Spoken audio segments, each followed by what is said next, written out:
To adults, 10 years might not seem like a long time. It can feel like it goes by in the blink of an eye. But in that time, my daughter, who was once in elementary school, has grown up and is now old enough to be an adult with a job. My husband Paul left us on his own and has been living with his parents for 10 years now, neglecting his responsibilities as a father. My mother-in-law, who allowed this, is no different. Even if they offered me a house where all our generations could live together, what they probably want from me is just to be their housekeeper. It's too late now, even if they start acting friendly because they sense money coming their way. I've spent the last decade raising my child alone, unlike Paul, who has wasted his time. My name is Judy, I'm 53 years old, a full-time housewife with a part-time job. My only daughter, Hannah, who lives at home while attending university, recently got a job offer and will start working next year. I worry about her because she's still inexperienced in the ways of the world, but I'm happy she has grown up well. Raising a child seemed to go by in a flash, but I still have her student loan to repay. For over 20 years, I've put my daughter first, but now I wonder what my life will be like from here on. It might be nice to travel, enjoy hobbies, or join the gym I've always wanted to go to. However, around this time, both of my parents passed away. Their death was sudden. They died instantly in a rear-end collision. It was so unexpected that I had no time to grieve, as I was busy with funeral preparations and dealing with inheritance matters. After meeting with the tax accountant and things had calmed down, I finally broke down in tears and realized I should let my husband know. I picked up my phone and called him, but there was no answer. Of course, he wouldn't pick up. I had tried several times before the funeral, but he never responded. I sent messages, but he didn't reply. After several attempts, I got busy and forgot about him. More than a week passed. I don't consider myself heartless for not thinking about my husband at such a time. In fact, it's been years since he stopped coming home. He's not missing. He's living at his parents' house. Since he left on his own, he has kept his distance from me. It's troublesome and annoying when I can't reach him in an emergency. I can only leave a message on his parents' home phone. I was confused when he first left. I don't really know why he left since he refused to talk to me about it, but I stopped caring once I got busy with childcare and work.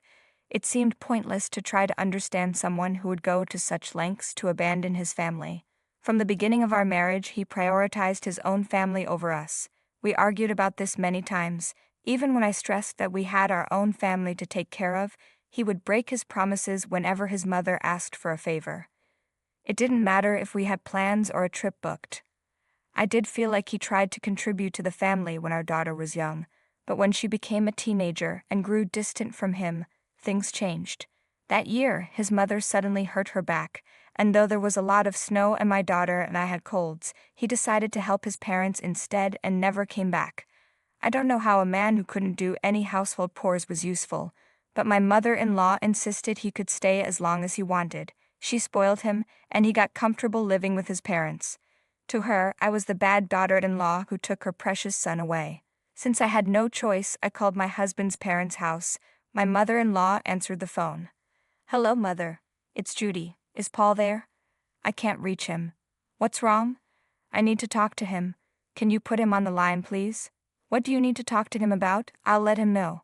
This was the usual conversation, which is why I haven't spoken directly to my husband in years. Actually, my parents have passed away. What?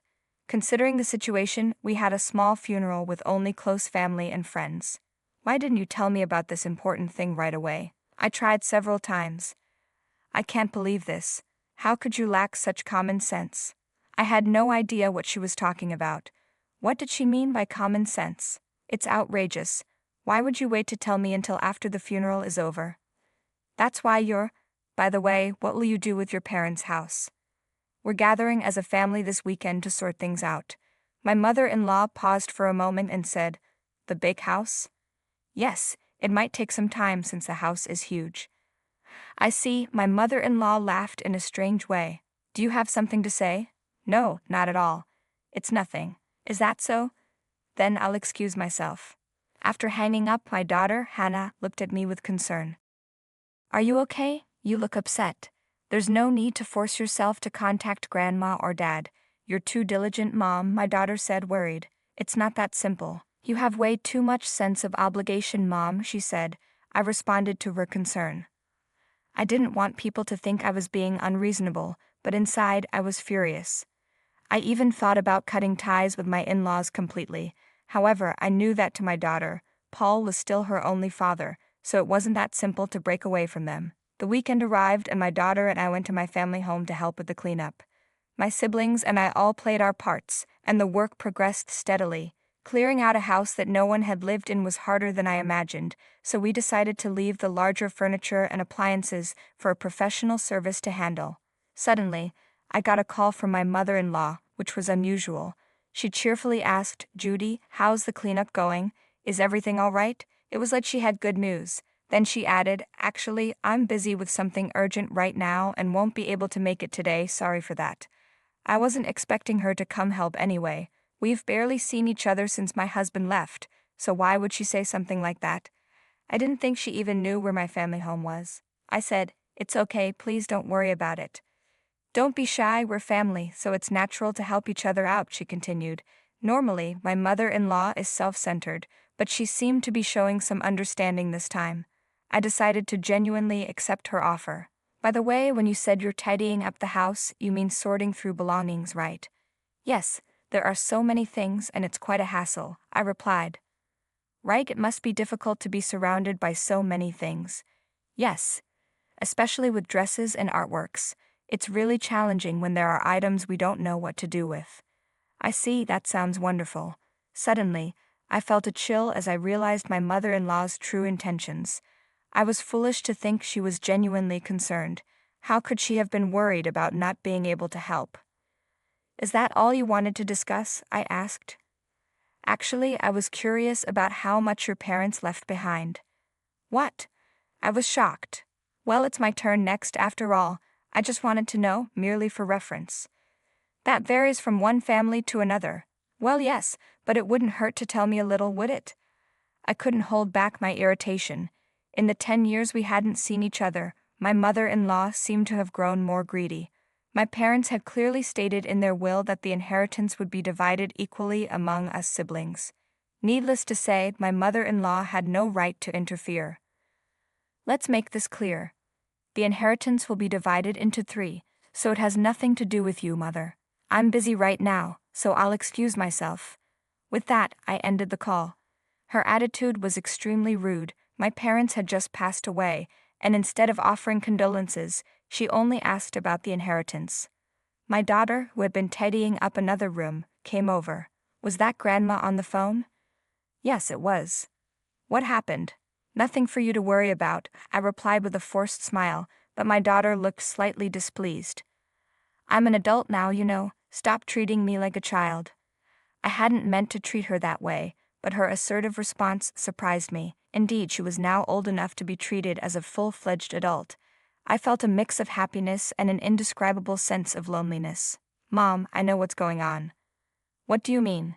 "If my guess is right, I want you to make one promise." "A promise? What kind?" That's when I made a special promise with my daughter. A week passed and the house cleanup was nearly finished. I was thinking of returning to work when the doorbell rang. Thinking it was the delivery guy, I opened the door to an unpleasant surprise. I should have checked first. If I had known who it was, I wouldn't have opened the door. Standing there was my mother-in-law, and next to her, a loose, unshapely figure with thinning hair fluttering in the breeze. It was a middle-aged man wearing a stretched-out sweatshirt, looking filthy, my spouse Paul. I couldn't believe it when I saw who was at the door. I tried to close it, saying they had the wrong address, but my mother-in-law quickly said, "Don't joke around, Judy." It was shocking to see them here without any notice. My mother-in-law, who always stayed close to her son, seemed unusually cheerful. She walked confidently into the house. "Wait, Mother." I called out, but my husband followed her inside. Even though it was technically his home too, it felt strange after a 10-year absence. He was practically a stranger to me now, and I certainly didn't want to welcome him in, especially looking so unkempt. "I have a surprise for you, Judy. I thought you'd be pleased," my mother-in-law said cheerfully. My husband sat down next to her. "Oh, I'd like some coffee, please. Paul, how about you?" "I'll have tea. Judy, please bring us some." I couldn't believe their audacity. How could my husband, who left without a word and lived with his parents for 10 years, Now demand tea as if nothing had happened. I wanted to scream, but I kept my composure and asked, "What's the occasion? What's wrong, Judy? Make it quick." My mother-in-law replied. "If you have no business here, please leave," I said calmly. "What a rude daughter-in-law," she muttered, but I felt no obligation to be polite to someone who showed up after 10 years, following their own whims. Just then, my daughter Hannah came downstairs. "It's been so long, Grandma." Her eyes widened in surprise. Even my husband seemed shocked by her reaction. "Hannah, you've grown so much." Who are you?" she asked, not recognizing the man next to her grandmother. "It's me, Dad," my husband said. "Wait, Dad?" Hannah was understandably confused. She hadn't seen him since she was in elementary school. "Sit down here," her father instructed, pointing to the seat next to him. "No, absolutely not," Hannah replied, stepping back. "I have a unique condition that makes me ill if I don't stand. Don't worry about it." I felt sorry for my daughter, suddenly facing this awkward situation. "Take a look at this," my mother-in-law said, pulling out architectural plans from an envelope. The plans showed a luxurious home with enough rooms for 4 families, a rooftop garden, and even a catalog for luxury cars. "How do you like it?" she asked. "What is this?" I asked, confused. "It's our new home, isn't it wonderful?"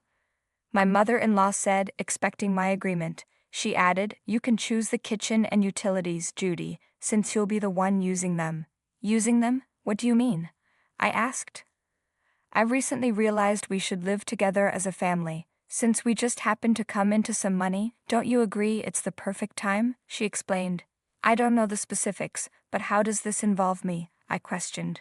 "We're family, aren't we?" "I believe family possessions should be shared," she replied. It became clear to me that my mother-in-law was out of control.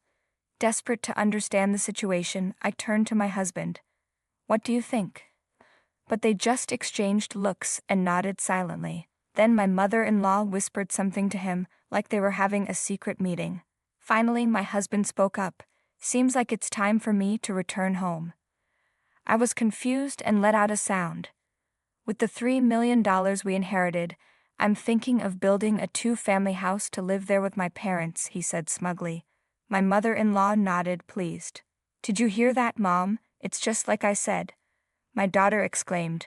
I couldn't help but laugh. "Really? It turned out just as you said, Hannah. You're amazing," I said, and we shared a laugh. The atmosphere lightened, and even my mother-in-law and husband seemed pleased. "I'm glad you two agree. The construction date is already set, and all that's left is to pay the down payment," my mother-in-law said. But Hannah confronted them. "You're completely wrong, Grandma, Dad. Don't you think you're being a bit too oblivious? Even if you say you want to live together, I absolutely refuse to take care of the 2 of you, who have troubled Mom for years." My mother-in-law was shocked. "What?" "Mom, I won the bet, so keep your promise," Hannah said energetically. All right, I agreed. As we discussed the situation, my mother-in-law suddenly asked, "What do you mean, what promise?" My daughter, Hannah, responded sharply, "Grandma, it seems you can't tell the difference between what's yours and what's not. We bet on whether you were after the inheritance." "Huh? What does that mean?" my mother-in-law asked, puzzled. "If you could tell the difference, you would have told Dad to go back to his own home long ago. But you always said families should stay together," Hannah explained. Then my husband suddenly raised his voice. "I left this house because of you two." My daughter and I exchanged confused looks, not understanding what he was getting at. "I would have forgiven you immediately if you had just apologized. I was waiting for just one word from you both," he continued. "Wait, you lost me. What do you mean?" I asked. "You told me to leave, Judy," he said. I tried to recall but couldn't remember ever telling him to leave. "Have you really forgotten that snowy night when I came home tired from work, and you told me to leave?" Finally, I remembered a faint memory. That night, Hannah and I were bedridden with a cold. He came home without bringing anything and asked, "What's for dinner?" I had simply asked him to dine out. To think he held on to that for years drained the strength out of me. How trivial was that? "Is that really what happened?" I asked, still confused. "Yes, and that's why I'm baffled." "Why did you leave it like that?" he said. "It's your fault. I tried to contact you many times," I responded, looking at my mother-in-law, who smirked with guilt for not relaying the messages. "Apologize and I'll forgive everything. Let's forget the past and start fresh as a family," he said. At this, Hannah couldn't contain her laughter. "Dad, didn't you know? Mom has been preparing for divorce for 5 years." "What?" he asked, shocked. "The promise I made with my daughter was to get divorced if my mother-in-law was acting out of greed for the inheritance. It would mean endless troubles ahead, prompting me to make my own decisions," I explained, feeling relieved as if shedding a heavy burden I had carried for years. "Don't joke around. Do you think you can just submit a divorce application unilaterally?" my husband retorted angrily. "Long-term no contact and separation are grounds for divorce," I calmly replied. "What does that mean? Didn't you know I thought I was fulfilling my duties as a father by sending money? The amount was too insignificant. Do you think children can be raised on money alone? How can you say you've fulfilled your role as a father after neglecting your family for 10 years? A mother is supposed to take care of the kids," he muttered. "There's no point in talking to you." "Yes, I raised her by myself, and we didn't need you," I said. "You were absent for school events, pickups, and preparing lunches. Even when I was sick, the husband I should have relied on was absent. Your presence was unnecessary then, and it still is." "Let's send this," I said, referring to the divorce papers. "Wait, are you serious? What are you planning to do from now on, Judy? Please help. What should Paul and I do when we get older?" my mother-in-law pleaded, trembling with fear. "You're essentially asking Hannah and me to be your helpers or caregivers?" I asked. "No, that's not what I meant. I don't know what to tell you unless I have something I owe you. What about the $3 million inheritance? Let's use it more effectively," my mother-in-law said desperately. "Where did the $3 million come from? If it's divided among siblings, that implies a $9 million inheritance. That couldn't be possible," I responded, confused.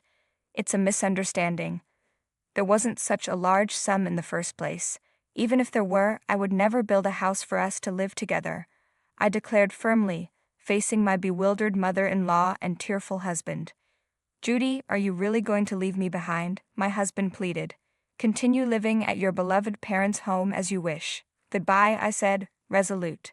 3 months passed. My ex-husband's ceaseless demands for reconciliation bordered on stalking. His lengthy messages, sent over 20 times a day, went unread. When I hinted at legal action, he backed down. The divorce papers were finally processed without issue. Looking back, my ex-husband and mother-in-law's self-centered imaginations led them to believe others should take care of them. It was a pitiful sight. Even Hannah is striving to become independent. She plans to move out and live on her own after getting a job, a suggestion I made. Though I'll be lonely, it will be a great experience for her to understand the value of money, time, and family. As for myself, I've been offered a full-time position at the company where I worked part-time. After the task of raising a child ended, they strongly recommended me. I'm very grateful for the opportunity. Following the divorce, I'm studying diligently to get a certification, excited about this new journey. When I shared the news with my daughter, she said, "Mom, you're like a new employee, just like me." We laughed together. Time flows equally for everyone, but how we spend those 10 years varies. There will be enjoyable times and moments when things don't go as planned. Maybe after another 10 years, some conclusions will be reached. I plan to live freely, just as my daughter wished for me. I hope you do the same.